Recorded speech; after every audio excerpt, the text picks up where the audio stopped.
പ്രിയമുള്ളവരെ, കോൺഗ്രസിന്റെ മുഖ്യമന്ത്രി പ്രഖ്യാപനം നാളെ ഉണ്ടാകുമെന്ന് വ്യക്തമാകിയാണ്. മാധ്യമ റിപ്പോർട്ടുകൾ അനുസരിച്ച് ഒറ്റപ്പേരിൽ ആരാണ് മുഖ്യമന്ത്രിയാകണമെന്ന തീരുമാനത്തിലെത്തിക്കഴിഞ്ഞു. ഇനി ബാക്കിയുള്ള മുഖ്യമന്ത്രി പദത്തിന് അവകാശവാദം ഉന്നയിച്ച മറ്റു രണ്ടു നേതാക്കന്മാരെ അവരെ സമാശ്വസിപ്പിക്കേണ്ടതുണ്ട്, അവർക്ക് ഉചിതമായ പദവി നൽകേണ്ടതുണ്ട് എന്ന വിശകലനമാണ് പ്രധാനമായും പുറത്തു വരുന്നത്. കിട്ടുന്ന റിപ്പോർട്ടുകൾ അനുസരിച്ച് പ്രത്യേകിച്ചും വി സതീശൻ്റെ വീട്ടിന് മുന്നിൽ കൂടിയിട്ടുള്ള ആളുകളുടെ സംസാരങ്ങളിൽ നിന്നും അവരിൽ ചിലരുമായി സൗഹൃദ വലയത്തിലുള്ള ചിലരുമായി ബന്ധപ്പെടുവാൻ കഴിഞ്ഞപ്പോൾ വി സതീശന് അനുകൂലമായ ഒരു തീരുമാനം AICCയുടെ ഭാഗത്തു നിന്നുണ്ടാകുമെന്നാണ് അവർ വിശ്വസിക്കുന്നത്. ഒരു പക്ഷേ വി സതീശൻ മുഖ്യമന്ത്രിയാകുന്ന രീതിയിൽ തന്നെ കാര്യങ്ങൾ നീങ്ങിയേക്കാം. ഇപ്പുറത്ത് KC വേണുഗോപാൽ പക്ഷത്ത് പഴയതുപോലെ ഒരു ആത്മവിശ്വാസമില്ല.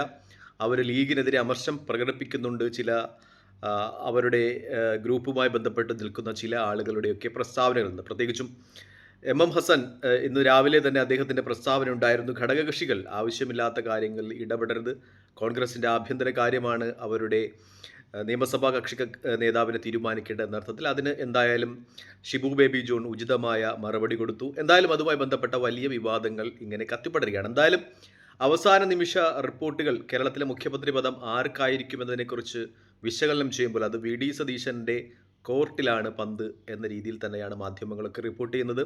അവസാനം വി സതീശനിലേക്ക് ആ മുഖ്യമന്ത്രി പദം എത്തിച്ചേരുവാനുള്ള സാധ്യതകൾ തന്നെയാണ് വിശകലനം ചെയ്യപ്പെടുന്നത്. MPമാരും MLAമാരും മുൻ KPCC പ്രസിഡന്റുമാരിലധികവും പാർട്ടി നേതൃത്വവും ഒക്കെ KC വേണുഗോപാലിനൊപ്പമായിരുന്നിട്ടും വി സതീശൻ മുഖ്യമന്ത്രിയാകുന്നു എന്നതാണ് ഒരുപക്ഷെ ഏറ്റവും വലിയ പ്രത്യേകത. ഒരുപക്ഷെ ജനങ്ങളുടെ ഒരാവശ്യം, പ്രത്യേകിച്ചും കഴിഞ്ഞ ദിവസം 1.5 ലക്ഷത്തിൽ പരം മെസ്സേജുകളാണ് അല്ലെങ്കിൽ ഇമെയിലുകളാണ് രാഹുൽ ഗാന്ധിക്ക് വി സതീശനെ മുഖ്യമന്ത്രിയാക്കണമെന്ന് ആവശ്യപ്പെട്ടുകൊണ്ട് എത്തിയതെന്ന് പറയുന്നു. ആദ്യം AICC നേതൃത്വം അത് ഏതെങ്കിലും ഏജൻസികളെ വെച്ച് PR ഏജൻസികളെ വെച്ച് വി സതീശൻ വിഭാഗം ചെയ്യുന്നതാണ് തെറ്റിദ്ധരിച്ചു. പിന്നീട് അത് റെക്കഗ്നൈസ് ചെയ്തു. അത് യഥാർത്ഥ മെയിലുകളാണ്, പാർട്ടി പ്രവർത്തകരുടെയാണ്, അനുയായികളുടേതാണ് എന്ന് വ്യക്തമായി. മാത്രമല്ല ഈ എതിർവിഭാഗം മിക്കപ്പോഴും ആരോപണം ഉന്നയിച്ചത് കേരളത്തിൽ നടക്കുന്ന ജനകീയ പ്രക്ഷോഭങ്ങൾ വി സതീശൻ അനുകൂലമായിട്ടുള്ളത് അത് ആസൂത്രിതമാണ്, വി സതീശ വിഭാഗം ക്രിയേറ്റ് ചെയ്യുന്നതാണ്. പക്ഷേ അന്വേഷണ ഏജൻസി സ്വന്തമായിട്ട് ഏജൻസിയെ വെച്ച് AICCക്ക് അത് പ്രൂവ് ചെയ്യാൻ കഴിഞ്ഞു. അത് ജനങ്ങളുടെ ഒരു വികാരമാണ്. വി സതീശൻ മുഖ്യമന്ത്രിയാകണമെന്നാണ് കേരളത്തിലെ ജനങ്ങൾ ആഗ്രഹിക്കുന്നത് എന്ന രീതിയിൽ AICCക്ക് അവർ നിയോഗിച്ച കമ്മീഷൻ ഏജൻസി റിപ്പോർട്ട് നൽകിയെന്ന വിവരങ്ങളും പുറത്തു വരികയാണ്. അത്തരം കാര്യങ്ങളാണ് ഒരുപക്ഷെ വി സതീശൻ മുഖ്യമന്ത്രിയാകുന്നതിലേക്ക് കൂടുതൽ അടുപ്പിക്കുന്നത് എന്ന വിശകലനം പുറത്തു വരികയാണ്. എന്തായാലും കോൺഗ്രസിൻ്റെ ജനാധിപത്യ പാരമ്പര്യം, അവരുടെ ജനാധിപത്യ വീക്ഷണം അടിയുറച്ചുറപ്പിക്കുന്ന തീരുമാനങ്ങളാണ് AICCയുടെ ഭാഗത്തു നിന്നുണ്ടാകുന്നത് കാര്യത്തിൽ സംശയമില്ല. ഒരുപക്ഷെ 7-8 ദിവസം മുഖ്യമന്ത്രി പദം ആരാണ് തീരുമാനിക്കുന്നത് എന്നത് നീണ്ടുപോയേക്കാം. പക്ഷേ ഒരു ജനാധിപത്യ പാർട്ടി എന്ന രീതിയിൽ അതിൻ്റെ പ്രോസസ്സിങ്ങിനെയൊക്കെയും ആദരിക്കുന്ന ഒരു രാഷ്ട്രീയ പ്രസ്ഥാനം എന്ന രീതിയിൽ ജനങ്ങളുടെ തീരുമാനത്തിനൊപ്പം കോൺഗ്രസ് നിൽക്കുന്നു എന്നതിൽ നമുക്ക് കോൺഗ്രസ് എന്ന പ്രസ്ഥാനത്തെ അഭിനന്ദിക്കാം. പ്രത്യേകിച്ചും പാർട്ടി മിഷനറിയും MLAമാരും MPമാരും ഒക്കെ AICC ജനറൽ സെക്രട്ടറിയായ KC വേണുഗോപാലിൻ്റെ ഒപ്പമായിരുന്നിട്ടും ജനങ്ങൾ അവർ വി സതീശന് അനുകൂലമായിട്ടാണ് വോട്ടിട്ടതെന്നൊരു തിരിച്ചറിവ് AICCക്ക് ഉണ്ടാകുന്നു എന്ന് തന്നെയാണ് ഏറ്റവും പ്രധാനപ്പെട്ട ഒരു വസ്തുത. നേതാക്കന്മാരെ സംബന്ധിച്ച്, അണികളെ സംബന്ധിച്ച് 2 നേതാക്കന്മാരും 3 നേതാക്കന്മാരും RC ആയാലും വി സതീശനായാലും KC വേണുഗോപാലായാലും അവരുടെ ഹൃദയത്തിൽ ചേർത്ത് വെച്ച നേതാക്കന്മാരാണ്. പക്ഷേ ഈ അവസരത്തിൽ VDക്ക് അവസരം കൊടുക്കണമെന്ന് അവരിൽ പലരും ആഗ്രഹിക്കുന്നു. കാരണം ഈ കഴിഞ്ഞ 10 വർഷമായി പരാജയം മാത്രം നിരന്തരം രുചിച്ച ഒരു പാർട്ടിയെ വിജയം സ്വപ്നം കാണുവാൻ പഠിപ്പിച്ചത് വി സതീശനാണെന്ന് അവർ വിശ്വസിക്കുന്നു. മാത്രമല്ല അദ്ദേഹം ഈ നിയമസഭാ ഇലക്ഷൻ്റെ തൊട്ട് മുമ്പ് തന്നെ പറഞ്ഞത് വലിയ വിജയം UDF നേടും,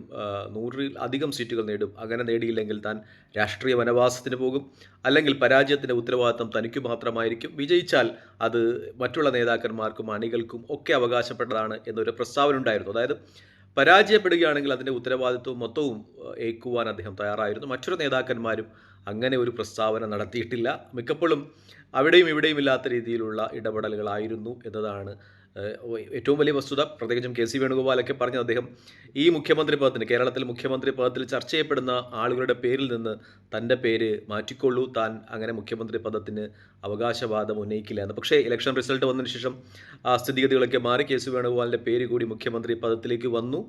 പക്ഷേ അണികളുടെയും പാർട്ടി പ്രവർത്തകരുടെയും ഒരു വികാരം എന്ന് പറയുന്നത് വി സതീശൻ വ്യക്തമായും പറഞ്ഞു, പരാജയപ്പെടുകയാണെങ്കിൽ തൻ്റെ ഉത്തരവാദിത്തമാണെന്ന്. അതായത് അദ്ദേഹം ഉത്തരവാദിത്വം ഏറ്റെടുത്തുകൊണ്ട് തന്നെ മുന്നോട്ട് വന്നു എന്ന ഒരു പ്രത്യേകതയാണ് ഇപ്പോൾ ആ നേതാവിനെ പിന്നിലേക്ക് അണികൾ ഒഴുകിയെത്തുന്നതിന് ഏറ്റവും പ്രധാനപ്പെട്ട ഒരു വസ്തുതയായി ചൂണ്ടിക്കാണിക്കപ്പെടുന്നത്. പ്രത്യേകിച്ചും ലീഗിൻ്റെ ഒരു സാമീപ്യം അത് വി ഡി സതീശൻ ഗ്രൂപ്പിനൊപ്പമായിരുന്നു. ഇന്ന് പോലും എ അബ്ദുൽ ഗഫൂർ കളമശ്ശേരി MLA അദ്ദേഹം വി ഡി സതീശൻ്റെ വീട്ടിലുണ്ട്.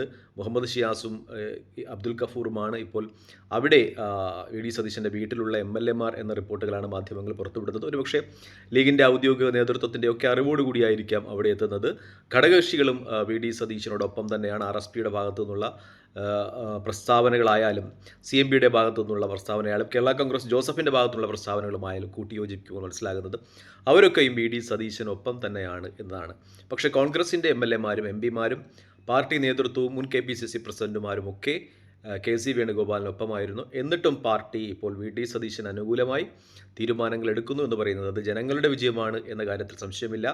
പ്രത്യേകിച്ചും AICC നേതൃത്വം അവരുടെ ജനാധിപത്യ മര്യാദകൾ കാത്തുസൂക്ഷിച്ചു എന്ന് തന്നെ ഇതിൽ നിന്ന് വ്യക്തമാക്കുകയാണ്. നേരത്തെയും ഇതുമായി ബന്ധപ്പെട്ട തരത്തിലുള്ള കാര്യങ്ങളൊക്കെ കേരള രാഷ്ട്രീയത്തിൽ സംഭവിച്ചിട്ടുണ്ടായിരുന്നു. നമ്മൾ നേരത്തെ ചർച്ച ചെയ്തതുപോലെ 1996 അന്ന് മുഖ്യമന്ത്രി സ്ഥാനാർത്ഥിയായി മത്സരിച്ച VS അച്യുതാനന്ദൻ മാരാരിക്കുളത്ത് നിന്ന് പരാജയപ്പെടുകയായിരുന്നു. CPM അദ്ദേഹത്തെ കാലുവാരി തോൽപ്പിച്ചു എന്നൊക്കെയായിരുന്നു പിന്നീടുള്ള ആരോപണങ്ങൾ. അതിനുശേഷം മുഖ്യമന്ത്രി സ്ഥാനാർത്ഥി CPMൻ്റെ പരാജയപ്പെട്ടുവെങ്കിലും CPM അന്ന് അധികാരത്തിലെത്തി 1996. പക്ഷേ മുഖ്യമന്ത്രി സ്ഥാനവുമായി ബന്ധപ്പെട്ട തർക്കം CPMൽ ഉടലെടുത്തു. അന്ന് സുശീല ഗോപാലൻ അമ്പലപ്പുഴയിൽ നിന്നാണ് അവർ വിജയിച്ചതെന്ന് തോന്നുന്നു. അന്ന് അവർ മുഖ്യമന്ത്രി സ്ഥാനത്തിന് അവകാശവാദം ഉന്നയിച്ചു. പക്ഷേ CPMൻ്റെ അകത്ത് അവരെ മുഖ്യമന്ത്രി സ്ഥാനാർത്ഥിയായി അനുവദിക്കാത്ത ഒരു വിഭാഗം രൂപപ്പെട്ടു. അവർ EK നയനാർ വരണമെന്ന് ആഗ്രഹിച്ചു. അന്ന് സെക്രട്ടേറിയറ്റ് അംഗങ്ങളാണ് വോട്ടിട്ടത്. ജനങ്ങൾ അല്ല അഭിപ്രായം പറഞ്ഞത്. അന്ന് CPMൻ്റെ സെക്രട്ടേറിയറ്റ് അംഗങ്ങളാണ് വോട്ടിട്ടത്. അവരുടെ വോട്ടിങ്ങിൽ ഒരു വോട്ടിന് സുശീല ഗോപാൽ പിറകിൽ പോവുകയും EK നയനാരെ സെക്രട്ടേറിയറ്റ് മുഖ്യമന്ത്രിയായി തിരഞ്ഞെടുക്കുകയുമായിരുന്നു. അന്ന് MLA മാരുടെ ഒരു ഭൂരിപക്ഷ അഭിപ്രായം അല്ല സ്വരൂപിച്ചത് എന്നൊരു പ്രത്യേകത CPMൻ്റെ കാര്യത്തിലുണ്ട്. അതിൽ നിന്നൊക്കെ വിപരീതമായിട്ട് കുറച്ചുകൂടി ജനാധിപത്യ മര്യാദകൾ കോൺഗ്രസ് ഇവിടെ കാണിക്കുന്നു എന്ന് വ്യക്തമാണ്. 2016 VS അച്യുതാനന്ദനെ മുൻനിർത്തിയായിരുന്നു CPM ഇലക്ഷൻ നേരിട്ടത്. ആദ്യം സീറ്റ് കൊടുത്തില്ല. പക്ഷേ പിന്നീട് ജനകീയ പ്രക്ഷോഭങ്ങളൊക്കെ VS അച്യുതാനന്ദന് അനുകൂലമായി ഉണ്ടായി. അതിനുശേഷം സീറ്റ് കൊടുത്തു. പക്ഷേ VS അച്യുതാനന്ദൻ മുഖ്യമന്ത്രിയാകുമെന്ന് ജനങ്ങൾ പ്രതീക്ഷിച്ചിരുന്നു. പക്ഷേ അദ്ദേഹത്തെ മുഖ്യമന്ത്രിയാക്കിയില്ല. പിണറായി വിജയനാണ് മുഖ്യമന്ത്രിയാക്കിയത് എന്നൊരു പ്രത്യേകതയുണ്ട്. അതുമായിട്ടൊക്കെ കമ്പയർ ചെയ്യുമ്പോൾ ആ സാഹചര്യങ്ങളുമായിട്ടൊക്കെ കമ്പയർ ചെയ്യുമ്പോൾ സന്തുലിതം ചെയ്യുമ്പോൾ കോൺഗ്രസിൻ്റെ ജനാധിപത്യ മര്യാദകൾ കുറച്ചുകൂടി യാഥാർത്ഥ്യബോധമുള്ളതാണ്. ജനങ്ങളെ റെസ്പെക്റ്റ് ചെയ്യുന്നതാണ്. അവരുടെ അഭിപ്രായങ്ങളെ അവരുടെ ഇമെയിലുകളെയൊക്കെയും ശ്രദ്ധിച്ചെടുത്തുള്ള ഒരു തീരുമാനമാണ് എന്ന രീതിയിൽ തന്നെയാണ് വിശകലനങ്ങൾ പുറത്തു വരുന്നത്. ഈ നിമിഷം കോൺഗ്രസിൻ്റെ ചില നേതാക്കന്മാരുമായിട്ടൊക്കെ പേഴ്സണൽ അറിയാവുന്ന നേതാക്കന്മാരുമായിട്ടൊക്കെ സംസാരിക്കുമ്പോൾ കിട്ടുന്ന ഒരു വിവരം വി ഡി സതീശൻ മുഖ്യമന്ത്രി പദത്തിൽ എത്തുമെന്ന് തന്നെയാണ്. തൽക്കാലം വീഡിയോ ഇവിടെ വാങ്ങുന്നു. മറ്റൊരു വീഡിയോ കാണുന്നവരെ നന്ദി, നമസ്കാരം. ജയ് ഹിന്ദ്. വീഡിയോ ഇഷ്ടപ്പെടുന്നവരെ ലൈക്ക് ചെയ്യുക, ഷെയർ ചെയ്യുക, കമൻറ്റ് ചെയ്യുക. മറ്റൊരു വീഡിയോ കാണുന്നവരെ ജയ് ഹിന്ദ്.